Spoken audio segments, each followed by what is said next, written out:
भाई, आर्टिकल 34 में क्या है? वो affect of martial law on fundamental rights वाला? हाँ भाई, कैसे याद किया इसे? नंबर 34 से मुझे याद रहता है। नंबर 34 से कैसे याद रहता है? तो नंबर 34 से मुझे रनवे 34 मूवी याद आती है। वो अजय देवगन सर की फिल्म जिसमें वो पायलट बने थे और खराब मौसम में प्लेन लैंड किया था, उससे कैसे याद रहता है? हाँ, तो तू ही बता भाई, अगर खराब मौसम में तेरे एरिया में कोई बड़ा प्लेन लैंड होने वाला हो और मिलिट्री आके पूरे एरिया को कंट्रोल कर ले और सबको बाहर आने से मना करे, तो तू क्या करेगा? भाई, अंदर ही बैठूंगा, बाहर नहीं जाऊंगा। एग्जैक्टली भाई, तो तेरे फंडामेंटल राइट्स अफेक्ट हो गए ना मिलिट्री रूल लगने पर। ओ भाई, समझ गया। मस्त ट्रिक है, याद हो गया ये तो मुझे। इसकी डिटेल्स भी तो याद करा दे। तो भाई, आर्टिकल 34 फंडामेंटल राइट्स पर रिस्ट्रिक्शन की बात करता है जब मार्शल लॉ लगता है किसी एरिया में। तो भाई, मार्शल लॉ मतलब मिलिट्री का रूल? हाँ भाई, ये वो सिचुएशन होती है जब सिविल एडमिनिस्ट्रेशन को आर्मी को हैंडल कर दिया जाता है और आर्मी अपने रूल्स और रेगुलेशन से एडमिनिस्ट्रेशन चलाती है। इसका मतलब नॉर्मल लॉ सस्पेंड हो जाते हैं? हाँ, आईपीसी, सीआरपीसी, पुलिस, कोर्ट्स, ये सब की पावर्स लिमिटेड हो जाती हैं और मिलिट्री ओवरटेक कर लेती है। कोर्ट भी लिमिटेड हो जाती है, तो फिर उनकी जगह कौन लेता है? हाँ, उसकी जगह मिलिट्री की कोर्ट्स लेती हैं। मिलिट्री के रूल्स और मिलिट्री के कोर्ट्स डिसाइड करते हैं कि किसने क्या गलत किया, क्या पनिशमेंट मिलेगा, कैसे ऑर्डर मेंटेन होगा। तो भाई, आम लोग मिलिट्री लॉ के अंदर आ जाते हैं? मिलिट्री रूल नहीं भाई, मार्शल लॉ के अंदर। ये दोनों अलग-अलग होते हैं क्या? हाँ, मिलिट्री लॉ सिर्फ मिलिट्री के जवानों पर लागू होते हैं, जैसे army act, navy act, air force act. पर मार्शल लॉ सिविलियंस पर अप्लाई होते हैं, जब सिचुएशन बहुत बिगड़ जाए और मिलिट्री रूल लग जाए।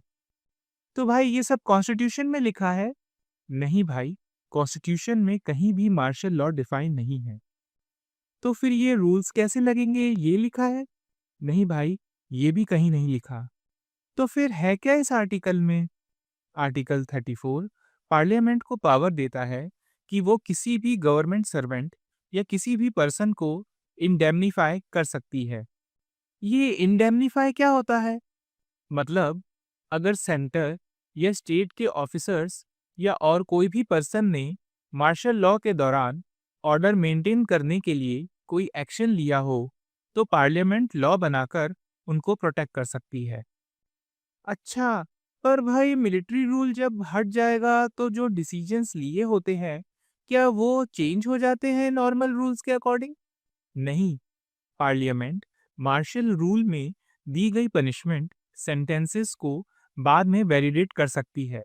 यहाँ तक कि अगर कोई एरिया या बिल्डिंग सीज किया हो, तो उसे भी वैलिडेट कर सकती है।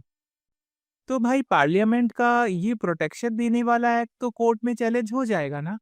नहीं, जो इंडेमनिटी एक्ट पार्लियामेंट पास करेगा, उसको कोर्ट में चैलेंज नहीं किया जा सकता, भले ही फंडामेंटल राइट्स वायलेट हुए हों तो भी।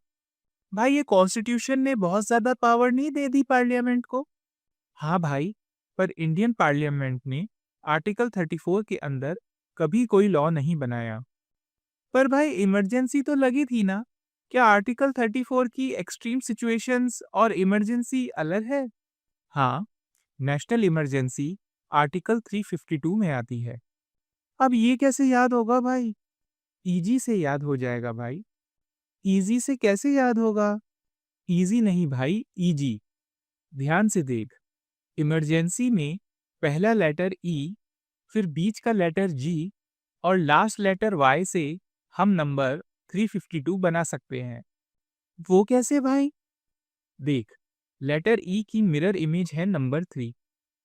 फिर लेटर जी को उल्टा करके देखिएगा तो तुझे नंबर 5 दिख जाएगा और वाई को उल्टा करके उसकी मिरर इमेज देखेगा तो तुझे नंबर 2 दिख जाएगा।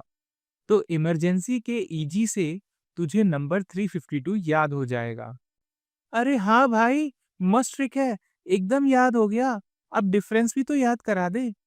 हाँ, तो मार्शल लॉ एक स्पेसिफिक पार्ट में लगता है, वहीं नेशनल इमरजेंसी या तो पूरे देश में लगती है या देश के किसी पार्ट में।